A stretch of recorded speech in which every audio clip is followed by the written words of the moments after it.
পোশাক নয়, পুলিশের মানসিকতাও পরিবর্তন আনা জরুরি। জানাচ্ছি বিস্তারিত।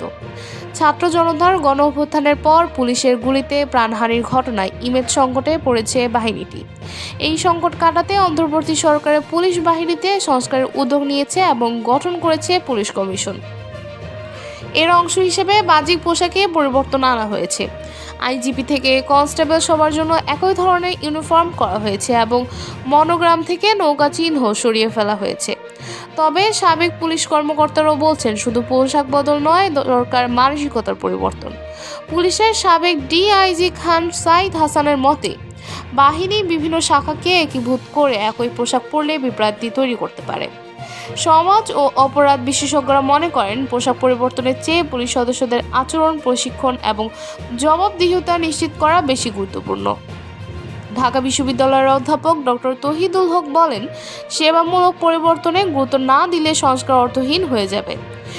মহানবী সাল্লাল্লাহু আলাইহি ওয়াসাল্লামকে অবমাননার দায়ে ইরানি পপ তারকার মৃত্যুদণ্ড। জানাচ্ছি বিস্তারিত। মহানবী সাল্লাল্লাহু আলাইহি ওয়াসাল্লামকে অবমাননার অভিযোগে ইরানের জনপ্রিয় পপ তারকা আমির হোসেন মাকসুদুল, যিনি তাতালু নামে পরিচিত, তাকে মৃত্যুদণ্ড দিয়েছে দেশটির আদালত। ব্রিটিশ সংবাদ মাধ্যম দ্য গার্ডিয়ানের প্রতিবেদন অনুযায়ী পূর্বের 5 বছরের কারাদণ্ডের বিরুদ্ধে আপত্তি মেনে মামলাটি পুনরায় চালু করা হয় এবং তাকে দোষী সাব্যস্ত করা হয়। তবে রায়টি এখনও চূড়ান্ত নয় এবং তাতালু চাইলে আপিল করতে পারবেন। 2018 সাল থেকে তাতালু ইস্তাম্বুলে বসবাস করেছিলেন এবং 2023 সালের ডিসেম্বরে তুর্কি পুলিশ তাকে ইরানের কাছে হস্তান্তর করেন। এর আগে পতিতাবৃত্তি প্রচারের অভিযোগে তাকে 10 বছরের কারাদণ্ড দেওয়া হয়েছিল এবং ইসলামী প্রজাতন্ত্রের বিরুদ্ধে প্রচার এবং অশ্লীল বিষয়বস্তু প্রকাশের দায়েও অভিযুক্ত করা হয়।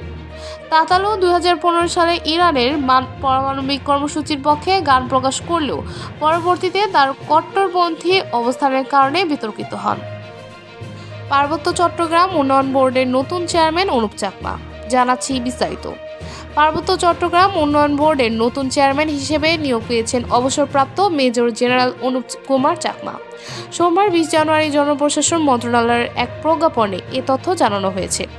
প্রজ্ঞাপনে বলা হয়েছে, তিনি আগামী 2 বছরের জন্য চুক্তিভিত্তিক দায়িত্ব পালন করবেন। সরকারি সচিব পদমর্যাদায় ও আর্থিক সুবিধাসহ এই নিয়োগ দেওয়া হয়েছে। পার্বত্য চট্টগ্রাম উন্নয়ন বোর্ড আইন 2014 অনুযায়ী তিনি অন্য কোনো পেশা বা প্রতিষ্ঠানের সঙ্গে কর্মসম্পর্ক রাখতে পারবেন না। নিয়োগ সংক্রান্ত অন্যান্য শর্ত চুক্তিপত্র অনুযায়ী নির্ধারিত হবে। নতুন চেয়ারম্যানের নেতৃত্বে পার্বত্য চট্টগ্রাম উন্নয়ন বোর্ডের কার্যক্রম কেমন এগিয়ে যায় তা দেখার অপেক্ষায় সবাই। এমন আরও আপডেট পেতে আমাদের চ্যানেল সাবস্ক্রাইব করুন। ধন্যবাদ।